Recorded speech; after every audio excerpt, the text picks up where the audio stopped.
Praise the Lord brothers and sisters, எல்லாரும் எப்படி இருக்கிறீங்க? நான் விசுவாசிக்கிறேன் எல்லாரும் ரொம்ப சந்தோஷமா இருக்கீங்க. ரொம்ப மகிழ்வோட ஆண்டவர் உங்களை வழி நடத்துறா என்று நான் விசுவாசிக்கிறேன். தொடர்ந்து ஆண்டவர் என்ன பண்ணுவார்? உங்களை வழி நடத்துவார். இந்த மாலை பொழுதுல உங்களோடு கூட அவருடைய வார்த்தையை பேச நான் ஆசைப்படுகிறேன். ஆதியாகமத்தின் புஸ்தகம் 24ஆம் அதிகாரம் 1ஆம் வசனம் விதமாக சொல்கிறது, ஆபிரகாம் வயது சென்று முதிர்ந்தவனானான். கர்த்தர் ஆபிரகாமை சகல காரியங்களிலும் ஆசீர்வதித்து வந்தார். நமக்கு இந்த வார்த்தை தருகிறது. இது ஒரு தொடர் வாக்கியம். ஆண்டவர் என்ன பண்ணுகின்றார்? அவனை ஆசீர்வதிப்பேன் என்ற வாக்கு தத்துவத்தை ஒவ்வொரு நாளும் என்ன பண்ணுகின்றார்? அவனுக்கு அதை நிறைவேற்றி கொண்டு வருகிறார். ஆண்டவர் ஆபிரகாமை எல்லா காரியங்களும் என்ன பண்ணாரா? ஆசீர்வதித்தார். அப்ப இந்த ஆசீர்வாதத்தை நாம் எனக்கு பெற்றுக்கொள்ள முடியுமா?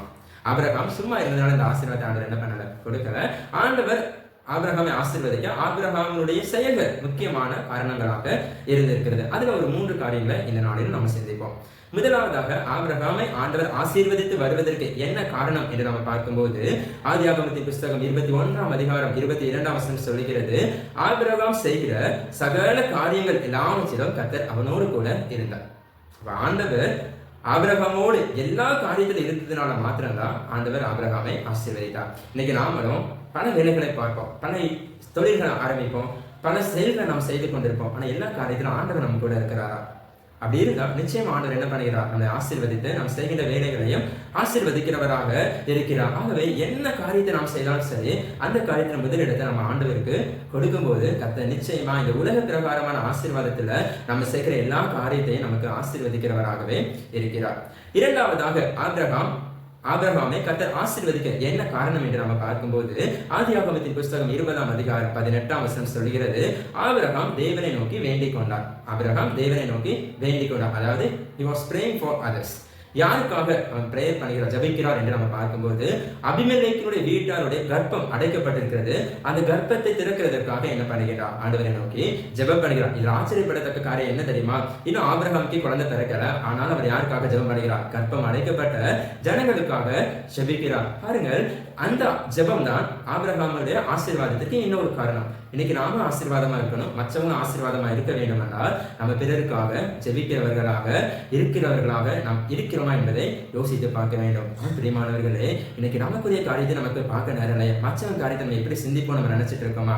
இல்ல, நமக்கு கொடுக்கப்பட்ட நேரத்துல கொஞ்சம் நேரமாவது, அல்லது நம்மளால எந்த நேரத்தில் நமக்கு நாம ஜெபம் பண்றோமோ அந்த நேரத்துல நம்ம மற்றவர்களுக்காக ஜெபிக்க அழைக்கப்பட்டிருக்கிறோம். நீங்க ஜெபிச்சு பாருங்க, கர்த்தர் நிச்சயமா உங்க வாழ்க்கையை என்ன பண்ணுவார்? ரொம்பவே ஆசீர்வதிக்கிறவராக இருக்கின்றார். இது ஒரு இரண்டாவது காரியம். மூன்றாவதாக கர்த்தர் ஆபிரகாமை ஆசீர்வதிக்க என்ன காரணம் என்று நம்ம பார்க்கும்போது, ஆதியாகமத்தின் புஸ்தகம் 22ஆம் அதிகாரம் 5ஆம் வசனம். இதுதாங்க ஒரு பெரிய காரியம். என்னன்னா, ஆபிரகாமுடைய விசுவாசம்.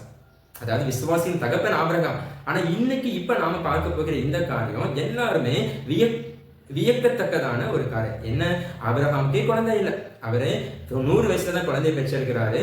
அந்த குழந்தை ஆண்டவருக்கு ஒப்பு கொடுக்க போகும்போது தான் ஆண்டவர் சொல்கிறாரு, உன் விசுவாசம் தெரியுதுப்பா, நீ வார்த்தைக்கு கீழ்ப்படிந்து நான் சொன்னபடி உன் பிள்ளை எனக்கு தர வந்துட்டா, நான் உன்னை என்ன பண்ண. அதுக்கு அடுத்த வசனம் நம்ம அந்த வாசத்தை ரொம்ப அழகாக கொடுத்திருக்கோம். நான் உன்னை ஆசீர்வதித்து ஒரு சந்ததியை நான் பெருக பண்ணேன் என்ன பண்ணுகிறான் சொல்கிறான். பாருங்க பிரியமானவர்களே, இந்த உலகத்துக்கு என்ன ஆசீர்வாதம், எவ்வளவு சொத்து செல்வங்கள் இருந்தாலும் நமக்கு தேவை ஒரு குழந்தை, நமக்கு தேவை ஒரு மகனோ மகளோ. அதற்காக தானே நமக்கு எவ்வளோ ஆசைகள் உண்டோ.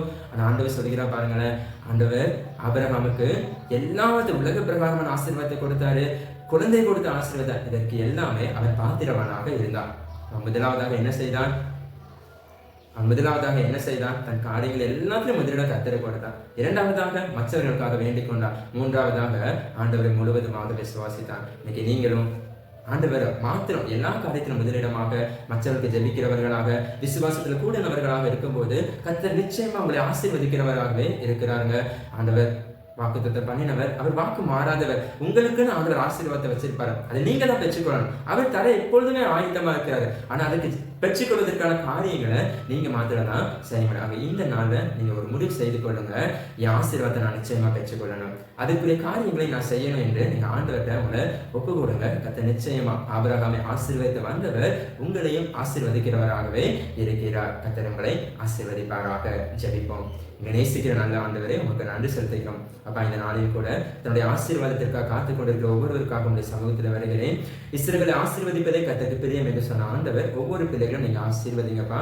ஆபிரகாமை ஆசீர்வதித்தது போல ஒவ்வொரு பிள்ளைகளும் நீங்க ஆசீர்வதிங்க. உலக செல்வங்கள், குழந்தை செல்வம் எல்லாவற்றையும் கொடுத்து நீங்க ஆசீர்வதியும். இயேசுவின் மூலம் ஜெபிக்கிறேன் நல்ல பிதாவே. ஹாப்பியா இருங்க. God bless you all.